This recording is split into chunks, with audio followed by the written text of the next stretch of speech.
محرم کے زمانے میں پنجے اٹھا کر کے ناچنے کی عادت اکثر لوگوں کو تھی، بہت سارے لوگ۔ ایک طرح سے اس میں عبادت کا تصور نہیں تھا لوگوں کو، بس یہ کہ انٹرٹینمنٹ کرنا ہے، کیونکہ عبادت اس طرح سے روڈ اور گلیوں میں ناچ کر کے تو ہوتی نہیں، نہ وہ امام حسین کو راضی کرنے کا مسئلہ ہے، نہ رب تبارک و تعالیٰ کی بارگاہ میں کچھ پیش کرنے کا مسئلہ ہے۔ اگر اتنے ہی عبادت کا شوق ہوتا تو مسجدوں میں پنجے لے کر بیٹھ جاتے، قرآن پاک پڑھتے، سب کو معلوم ہے کہ سب سے افضل جگہ یہ ہے، وہ انٹرٹینمنٹ کرتے تھے۔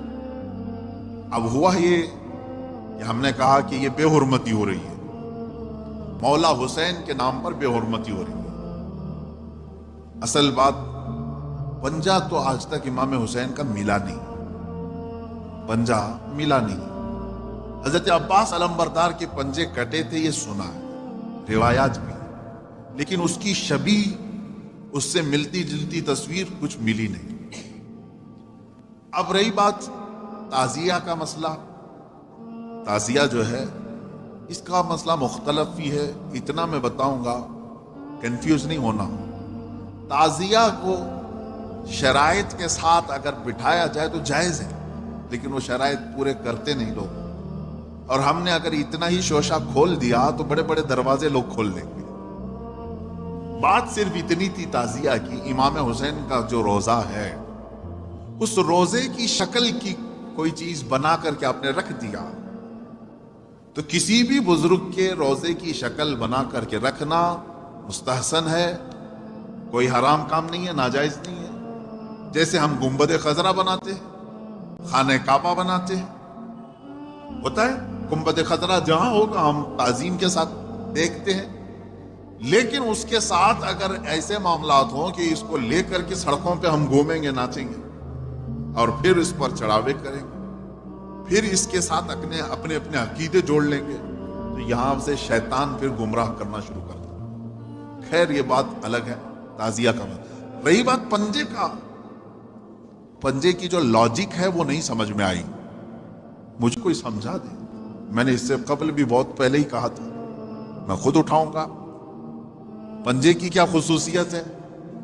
اگر امام حسین شہید کربلا رضی اللہ تعالیٰ عنہ کے ہاتھ کا نشان لے کر کے کوئی اٹھا کر گھومتا ہے، میں تو کہوں گا ہاتھ کیوں اٹھاتے ہو؟ اس سے بہتر ہے کہ مولا حسین کا قدم اٹھا کر کے گھومیں، کیونکہ ہمارے لیے ان کے قدم تک پہنچنا بھی بہت دور کی بات ہے۔ قدم اٹھا کر کے کوئی گھومتا ہوا نہیں دکھا مجھے، کوئی تلوار اٹھا کر کے دکھا۔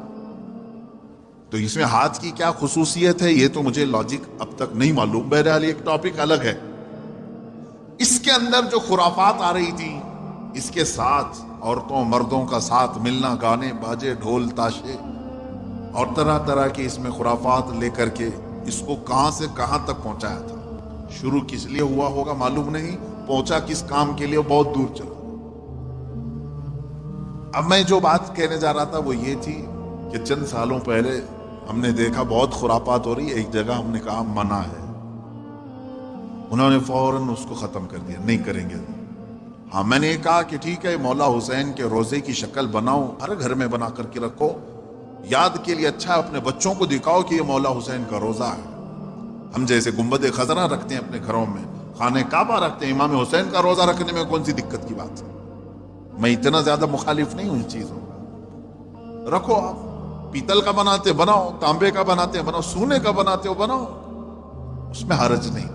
ہم جس چیز کی مخالفت کرتے ہیں وہ خرافات و حرام کاریاں جس کو باہر سڑکوں پر کیا جاتا ہے، میں اس کا مخالف ہوں۔ خیر بات آئی، بند ہو گئی، لیکن ہوتا کیا تھا معلوم ہے؟ چند دنوں کے بعد دوسرا محرم آیا تو گھر والے کہتے ہیں کہ حضرت وہ تو بند ہیں لیکن بچے ویسے ہی ناچ رہے ہیں، ہاتھ ایسے لمبے کر کے خود پنجہ بن گئے اور ناچتے ہیں۔